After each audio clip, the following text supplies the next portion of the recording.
Hi everyone, welcome to लक्ष्य economics classes.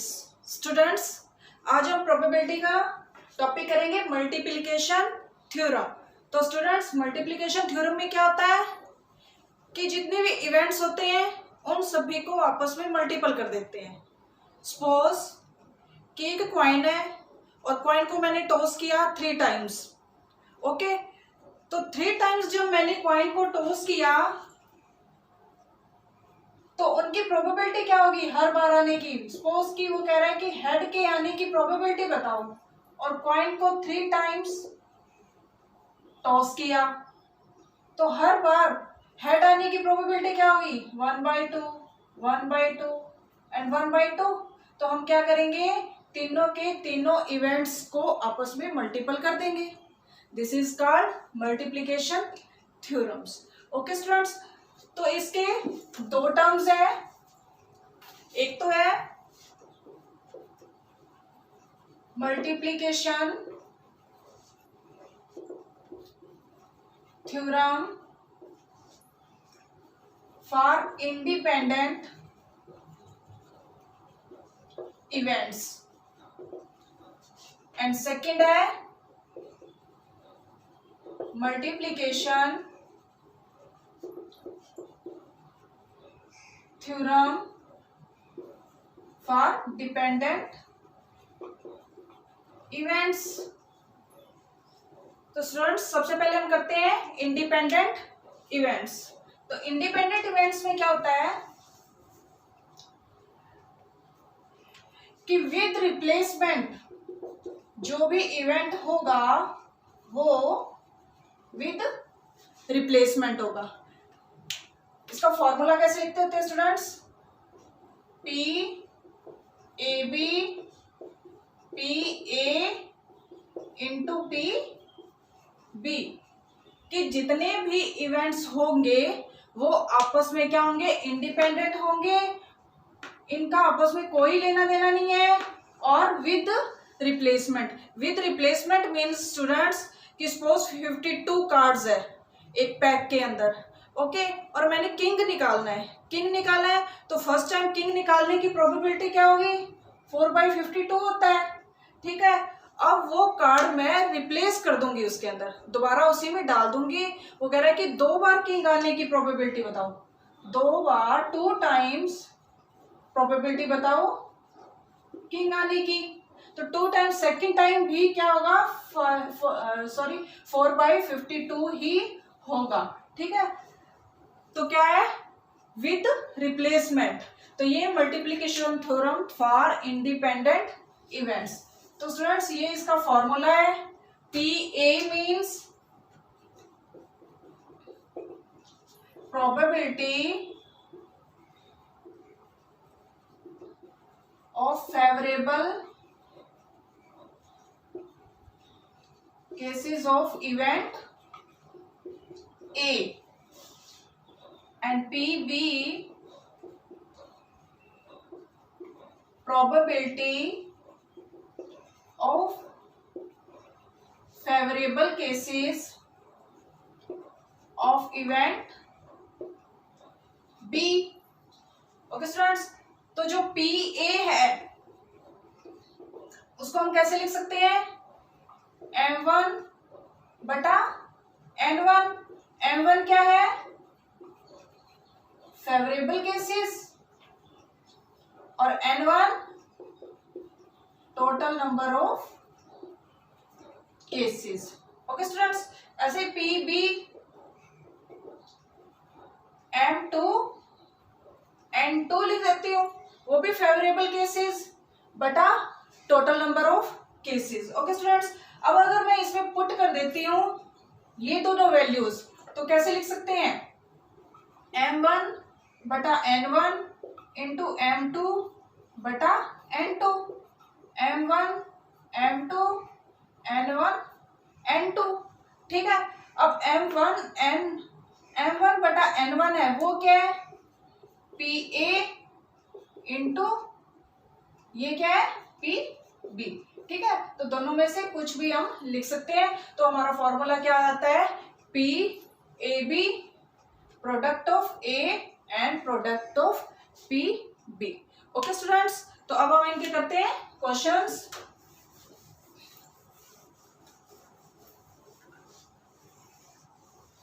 Students, suppose की question है मेरा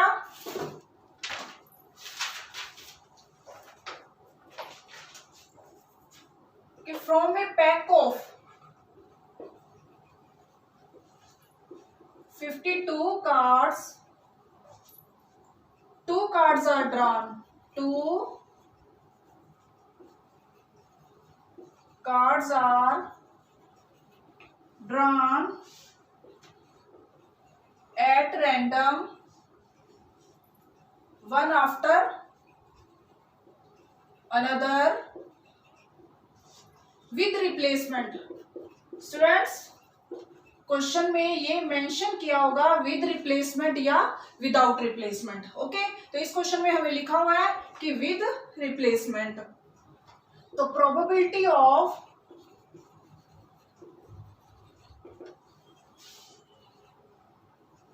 both cards are king.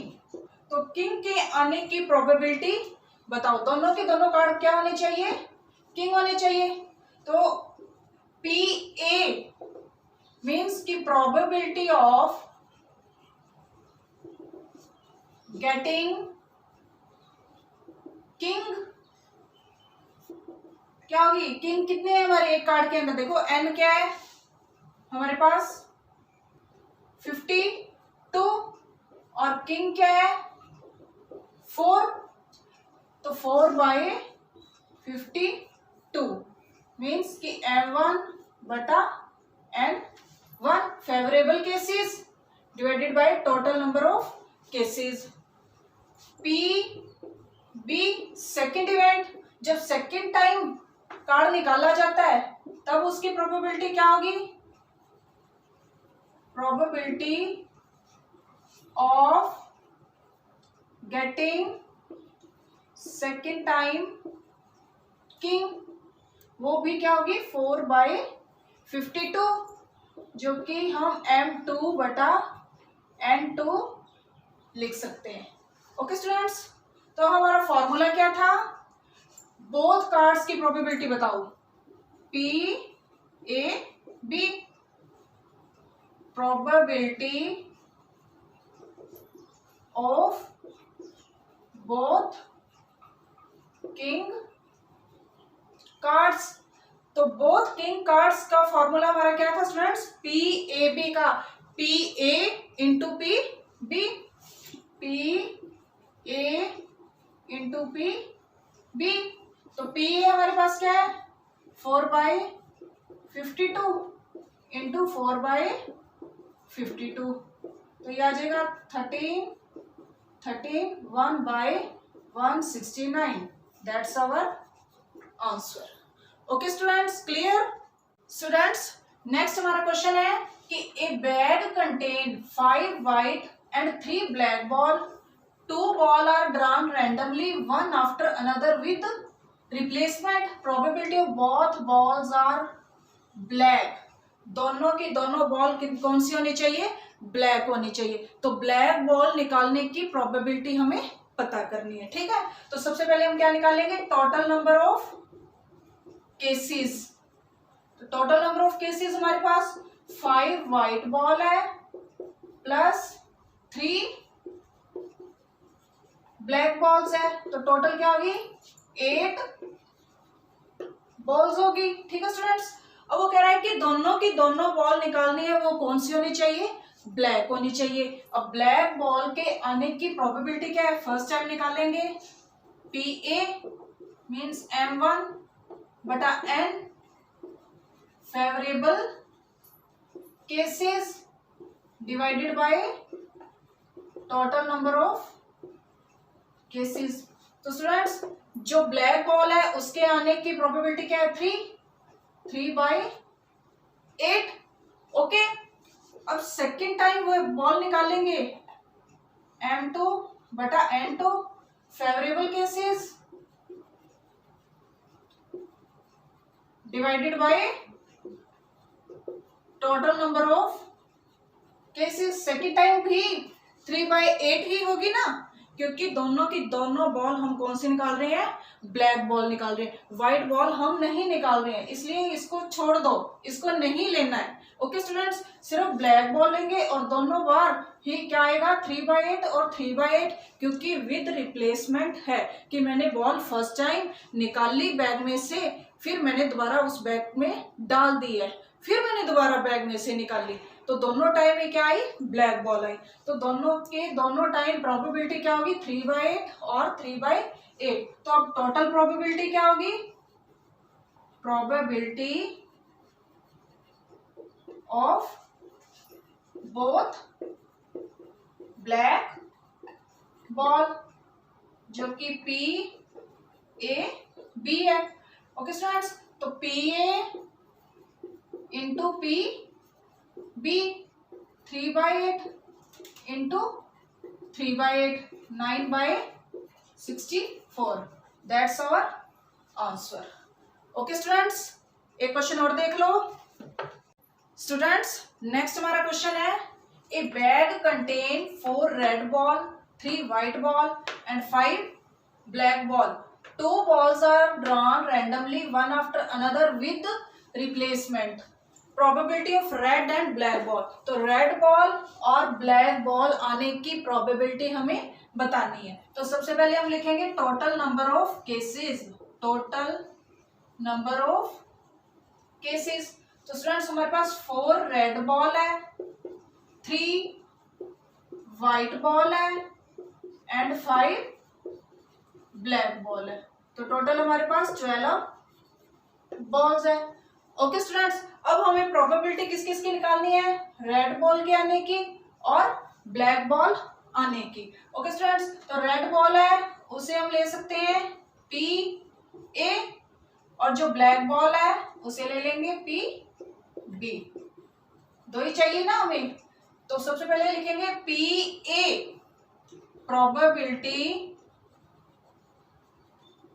Of red ball, red ball के आने की प्रोबेबिलिटी क्या होगी। तो रेड बॉल स्टूडेंट्स हमारे पास कितनी है, 4 है और टोटल कितनी है 12।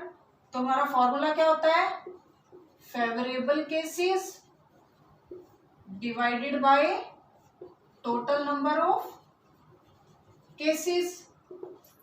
तो फेवरेबल केसेस कितनी है 4 और total number of cases 12। Okay, 1/3 लिख दो या इस तरह से पढ़ा रहने दो।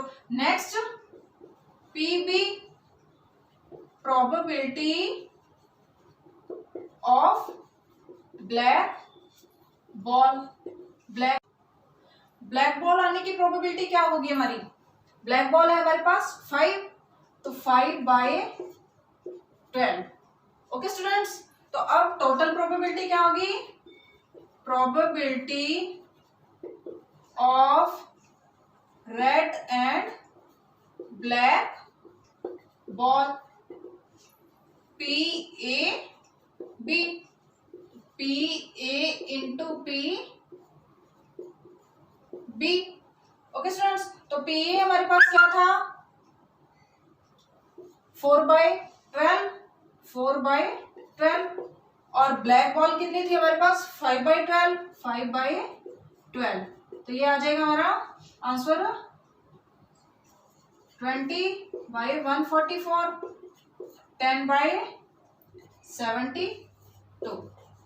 ओके स्टूडेंट्स, ये थे हमारे क्वेश्चन। स्टूडेंट्स, इंडिपेंडेंट इवेंट का एक और पार्ट है, वो देख लो आप कि probability of happening at least one event in case of an independent events। तो स्टूडेंट्स, इंडिपेंडेंट इवेंट्स में अगर हमारे क्वेश्चन में आ जाता है कि एटलीस्ट 1 इवेंट के बारे में बताओ, तब हमारा फॉर्मूला थोड़ा सा चेंज हो जाता है। एटलीस्ट मीन्स कम से कम एक इवेंट होने की प्रोबेबिलिटी होनी चाहिए, ज्यादा कितनी मर्जी हो, ठीक है। तो इस केस में हमारा फॉर्मूला क्या होगा, P happening of at least one event equal to 1 minus P, और P means none of events. None of events means ना होने की probability. ना होने की probability है वो 1 में से माइनस कर देंगे तो हमारे पास क्या आ जाएगा, at least one of events. Okay students, तो हम क्वेश्चन देख रहे हैं जिससे आपको क्लियर हो जाएगा किस तरह से करना है ये. तो इसका क्वेश्चन देख लो कि प्रॉब्लम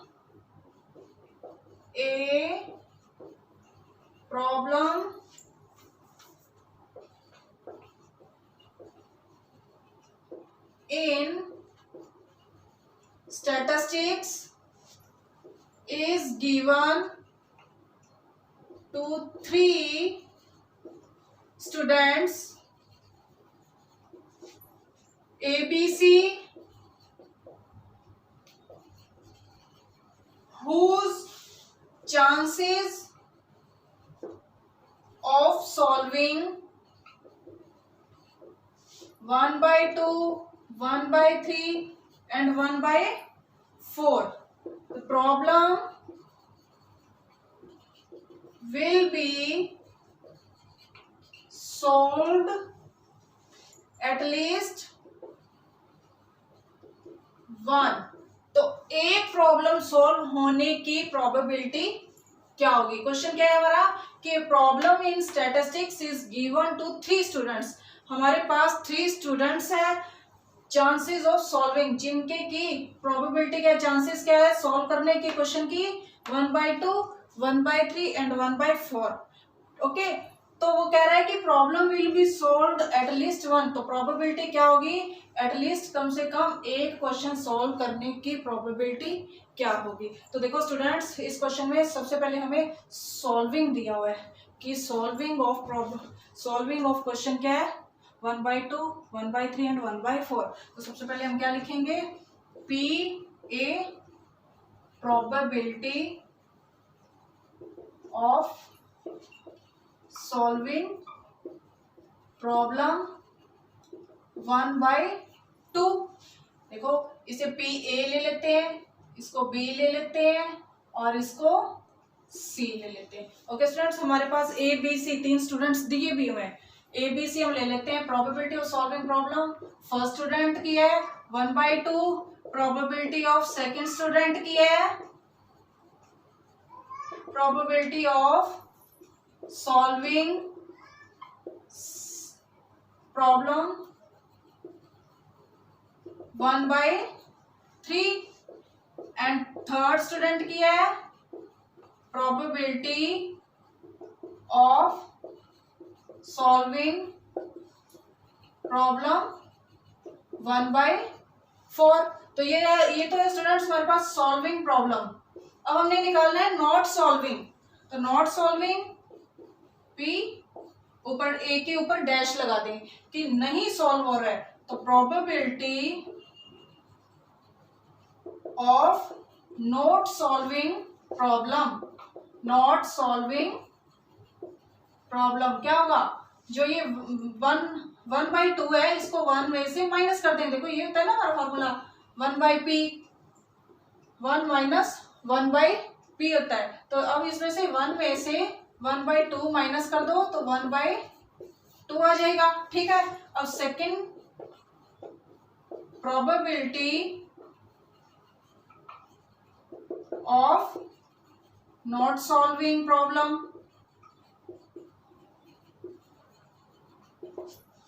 1/3 है, 1 माइनस 1/3 2/3 आ जाएगा. ओके, और third probability of not solving problem 1/4, 1 minus 1/4 तो क्या आ जाएगा 3/4. ये तो स्टूडेंट्स हमारे पास तीनों अलग अलग आ गए हैं. अब इनको सबसे पहले मैं क्या करूंगी, मल्टीपल करूंगी. probability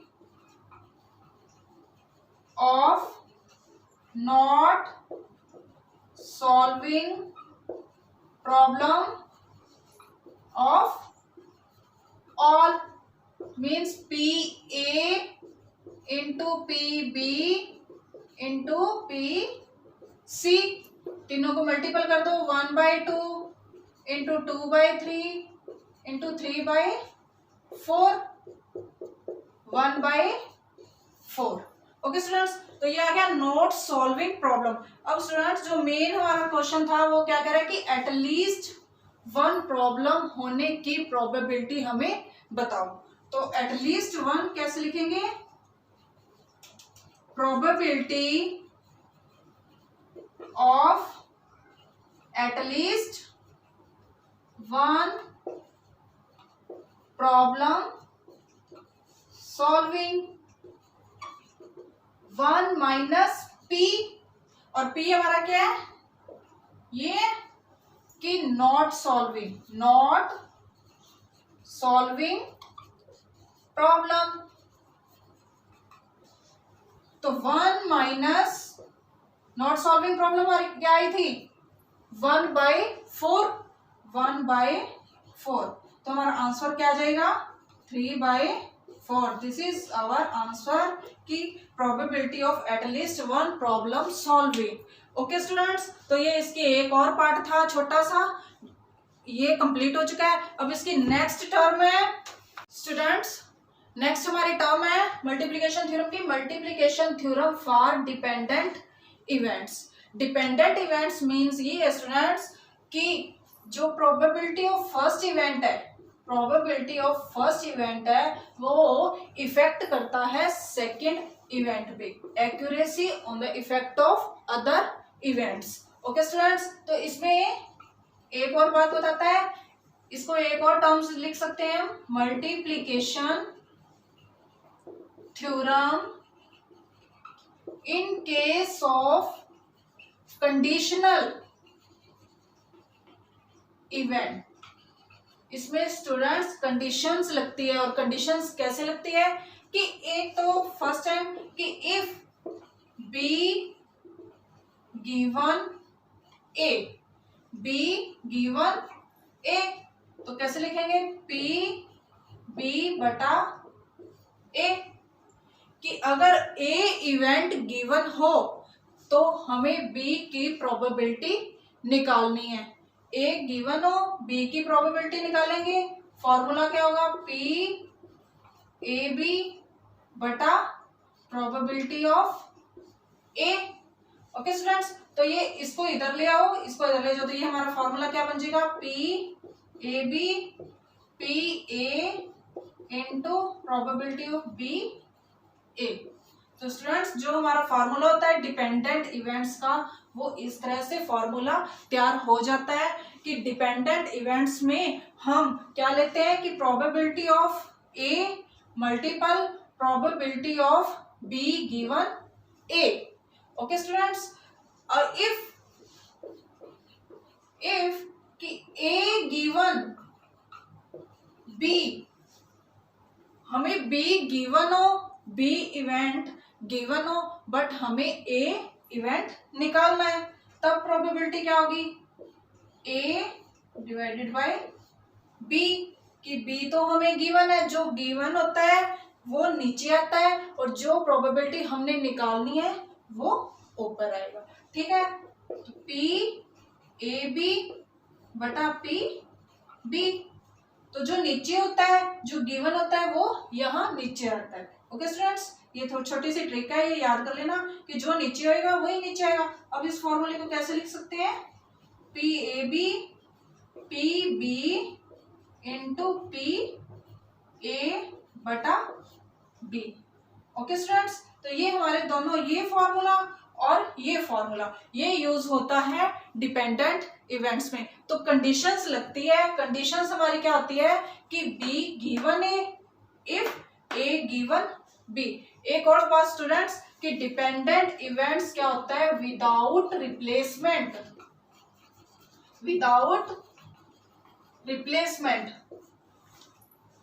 कि सपोज एक बैग है, बैग में से जब 10 बॉल्स है, मैंने एक बॉल निकाली तो मेरे पास रेड बॉल आई, वो मैंने रख दी साइड पे, वो मैंने वापस अंदर नहीं डाली। सपोज कि मेरे पास एक बैग है, बैग के अंदर 4 रेड बॉल है एंड 5 ब्लैक बॉल है। ओके, तो जब टोटल मेरे पास कितनी होगी, 9 बॉल्स होगी ना, 9 बॉल्स होगी। तो कह रहा है कि फर्स्ट टाइम 2 इवेंट्स करने हैं कि 2 टाइम्स 2 बॉल्स निकालनी है रैंडमली। तो फर्स्ट टाइम जब मैं बॉल निकालती हूँ तो फर्स्ट टाइम बॉल निकालने की प्रोबेबिलिटी क्या होगी, 4/9। बट वो क्या नहीं करनी, रिप्लेस नहीं करनी है, वापस अंदर नहीं डालनी। वापस नहीं डालेंगे तो बॉल कितनी रह जाएगी, टोटल तो 8 रह जाएगी, और रेड बॉल कितनी रह जाएगी, 3 रह जाएगी। ठीक है स्टूडेंट्स, 3 रह जाएगी। तो सेकंड टाइम जब बॉल ड्रॉन की जाती है तो मेरे प्रोबेबिलिटी क्या हो जाएगी, रेड बॉल के आने की 3/8। ओके स्टूडेंट्स, तो ये है डिपेंडेंट इवेंट्स के अंदर। अब हम क्वेश्चन करते हैं जिससे कि आपको बिल्कुल क्लियर हो। स्टूडेंट्स, हमारा क्वेश्चन है, A bag contain 10 white and 5 black ball. 2 balls are drawn randomly, one after another without replacement. Probability of both black ball are drawn. वो कह रहा है कि मेरे पास एक बैग के अंदर 10 white and 5 black ball है, 2 balls निकालनी है, बट विदाउट रिप्लेसमेंट, रिप्लेस नहीं करनी है। कि फर्स्ट टाइम मैंने बॉल निकाली, ब्लैक बॉल आई, ठीक है, जब सेकेंड टाइम निकाली तो जो फर्स्ट वाली बॉल थी उसको मैंने अंदर नहीं डाला। ओके स्टूडेंट्स, तो अब प्रोबेबिलिटी क्या होगी, देखो पहले total number of cases, total number of cases क्या होंगे, 10 वाइट प्लस 5 ब्लैक बॉल, तो टोटल होगी 15 बॉल्स। ओके स्टूडेंट्स, अब वो कह रहा है कि प्रोबेबिलिटी ऑफ ब्लैक बॉल की प्रोबेबिलिटी मैं ले लेती हूँ PA, मान लेते हैं कि ब्लैक बॉल है वो क्या है, PA। तो देखो कंडीशनल में क्या था कि गिवन हमें क्या है, B given, if B given A, ये कंडीशन है ना कि हमें A क्या है, गिवन है। तो सबसे पहले में हम वो फॉर्मूला लिखते हैं कि PAB, जब हमें B गिवन A होता है तो A गिवन है तो probability of A into probability of A बटा B, ये ले लेंगे।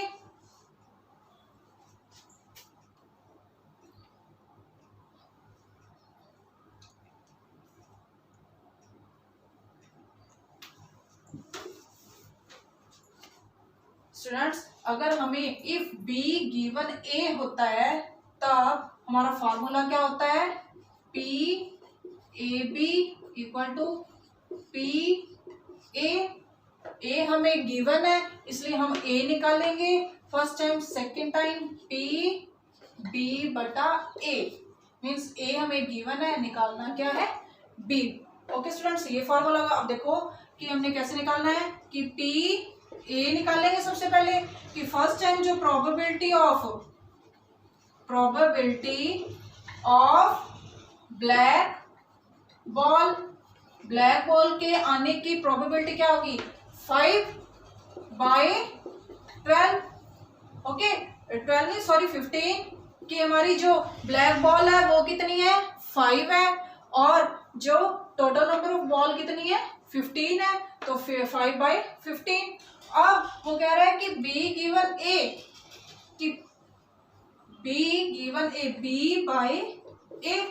कि जब मैंने सेकेंड टाइम ब्लैक बॉल निकाली तब प्रोबेबिलिटी क्या होगी।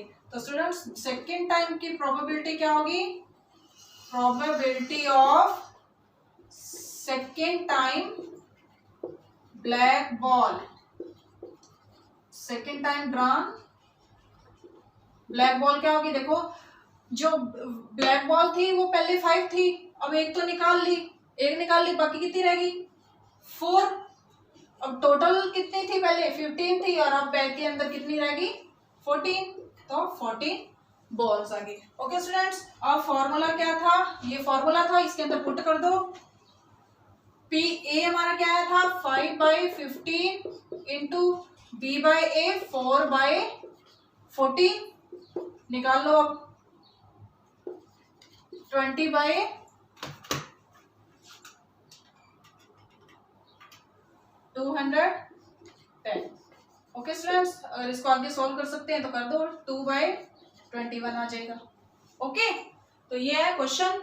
एक और स्टूडेंट्स, नेक्स्ट हमारा क्वेश्चन है कि find the probability of drawing 2 kings from a pack of card in 2 consecutive draws, cards are not being replaced, without replacement की विदाउट रिप्लेसमेंट कार्ड्स है कि सबसे पहले क्या करना है, total number of cases, total cards कितनी है 52।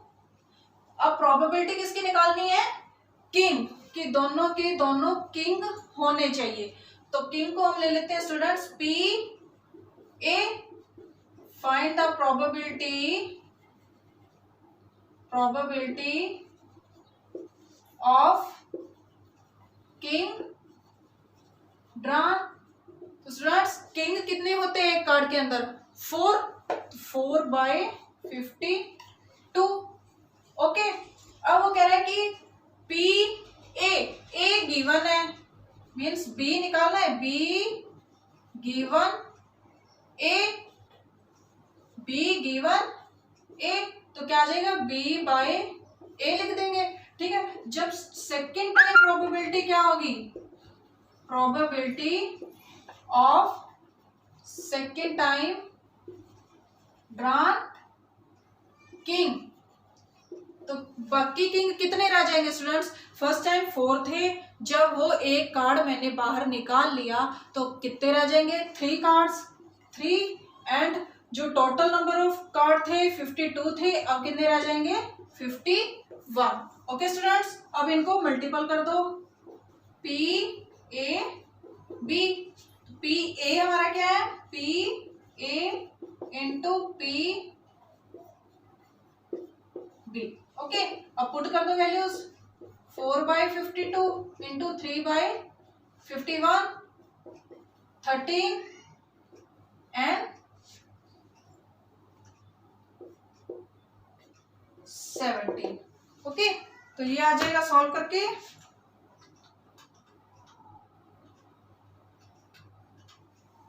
1/221, दैट्स आवर आंसर। तो ये है क्वेश्चन स्टूडेंट्स मल्टीप्लिकेशन थ्योरम के।